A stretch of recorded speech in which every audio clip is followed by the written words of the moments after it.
The Fly and the Spider. Rabbi Nachman said, I will tell you about all the journey that I took.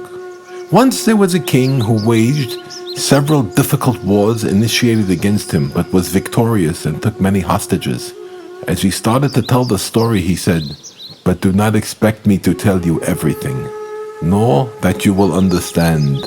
The king held a great banquet every year on the anniversary of his victory, and there all the ministers of the kingdom were present, including all the nobles of the land, as is the custom of kings. They performed comic plays, and in them they made light of all the nations, including Arabs and all the other nations. They mimicked and parodied the customs and behaviors of every nation, and it can be assumed that they also mocked the Jews. Then the king commanded to be brought the book wherein were written all the customs and behaviors of each nation. To whatever page he opened, he saw written there the customs and behavior of a nation, very similar to the plays of the comedians, for it can be assumed that those who performed the comedies also saw the book. As the king looked at the book, he saw there a spider crawling on the edge of the pages, and on top of the open book stood a fly. Naturally, the spider headed toward the fly. As the spider crawled and came closer to the fly, a wind came and raised up the page from the book, and the spider could not reach the fly. It turned and acted as if it had changed its mind and was no longer interested in the fly. The page returned to its place, and the spider again began to edge towards the fly. Then the page rose again, preventing it from reaching the fly, and it turned back again. This happened several times. After that, the spider again attempted to reach the fly. It crawled until it managed to get 1 foot on the open page. Then the page rose again with the spider was partly on it. The page then came fully to rest, catching the spider underneath it between the 2 pages. It crawled out there and it remained far down until nothing was left of it. As for the fly, I will not tell you what became of it. The king saw this and was amazed. He understood that this was not a meaningless incident, but was meant to tell him something. All the ministers noticed that he was staring and amazed by this. He began to ruminate, what does this mean? And then he dozed off over the book. He dreamed that he had in his hand a precious gem. As he looked at it, he saw countless people emerging from it, and he flung the stone out of his hand. Now it is the custom of kings to display their portraits near them, and upon the portrait they fastened their crowns. These people who were emerging from the gem were seizing the portrait and cutting off its head. Then they grabbed the crown and cast it into the garbage. All this was in the king's dream. Then these people were running toward the king to kill him. A page from the book on which he had been sleeping lifted itself up and protected him, so they could not do anything to him. They left him, but when the page returned to its place, they again came to kill him.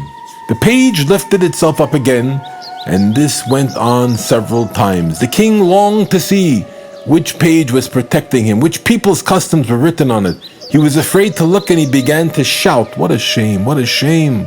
All the ministers sitting there heard and wanted to wake him. However, it is not appropriate to wake the king so.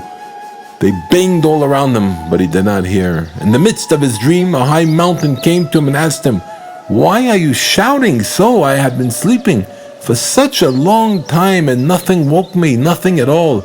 And now you woke me. The king responded, should I not cry out when they are coming to kill me? Only this page protected me. The mountain answered, if that page is protecting you, you need not worry about anything. Many enemies arise also against me, and only this page protects me.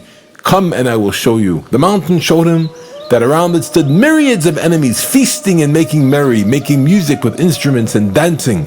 They rejoiced because one of the divisions came up with an idea how to ascend the mountain. So they were celebrating with feast and music. This happens with each of the divisions. Only this page with the customs that protects you also protects me. Now on top of the mountain was a stone tablet on which was written the customs of the nation cited on the page that protected him. However, because of the great height of the mountain, it was impossible to read the writing. However, at the bottom there was another tablet on which was written that he who has all his teeth intact may climb up the mountain. But God caused a certain grass to grow at the spot where one must climb, where one must pass to climb the mountain. Anyone who passed there would lose all his teeth. Whether one went on foot, or on horseback, or in a carriage, all his teeth would fall out. There were piles and piles of teeth there like mountains. Then the people had come out of the gem, the portrait restored to its original condition, picked up and washed off the crown, and then put it in their place. Then the king awoke and immediately looked to see which page had protected him, which customs from which people were on it. He saw the customs of Israel written there. He began to look at the page with an eye of truth and perceived the essence of the truth. He decided for himself that he would certainly convert to Judaism. The real question was, how would he bring everyone else to the good, to the truth? He decided that he would set out and travel in search of a wise man who could interpret his dream. He took 2 people with him, traveling through the world, not as a king, but rather as a simple man. He went from city to city and from country to country and asked, "Where can be found a wise man who would interpret a dream according to its real meaning?" They told him, "In such a place there is a man." He went there and came to the man and told him the truth, that he was a king who had won many wars, and all of the above story. Then he asked him to interpret his dream. The man answered, "I myself cannot interpret it.